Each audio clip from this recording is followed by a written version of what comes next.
Actually मैं camera में देखने के लिए देख के बात करने के लिए कोशिश कर रहा हूँ, लेकिन नहीं हो रहा है क्योंकि बहुत प्रैक्टिस की ज़रूरत होती है कि ऐसे ही आराम से कैमरा लो और बात करो।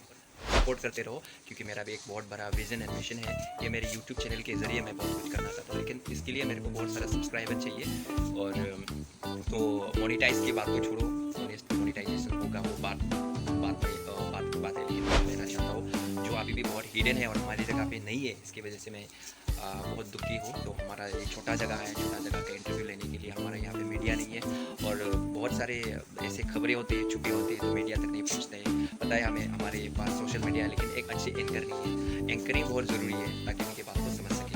तो यही खासियत, यही बहुत स्पेशल चीज़ है एंकरिंग करना। तो मुझे भी नहीं आ रहा है, मैं कोशिश कर रहा हूँ, जो जितना हो सके मैं कोशिश करके आप तक पहुँचाने के लिए कोशिश करता रहूँगा, क्योंकि हमारी जगह में बहुत सारे ऐसे लोग हैं जो जिसके बारे में बहुत लोगों को मालूम नहीं है, लेकिन बहुत बड़े-बड़े मतलब उन लोगों का पहचान नहीं है। अगर पहचान भी है, उन लोगों को पूछा मैंने कि आपका इंटरव्यू लेने आया कि नहीं, तो इंटरव्यू लेने के लिए आया था, लेकिन मैं यूट्यूब में सर्च करता हूँ तो नेट में भी सर्च करता हूँ तो ऐसे बड़े लोगों का बायोग्राफी या कुछ अभी तक आया नहीं। जैसे कि सैटेलाइट चैनल्स का लोग आते हैं तो उनको पूछते हैं, तो पता नहीं कब तक देखने के लिए मिलेगा। तो प्रेजेंटली ये जो आदमी ज़िंदा है उनके बारे में हमें जानना है, तो मरने के बाद उनके बारे में कुछ लिखा जाएंगे, बोला जाएंगे, वो अलग बात है। तो अभी अभी से ही शुरू से ही ये सब होना चाहिए, ये मैं जानना चाहता हूँ।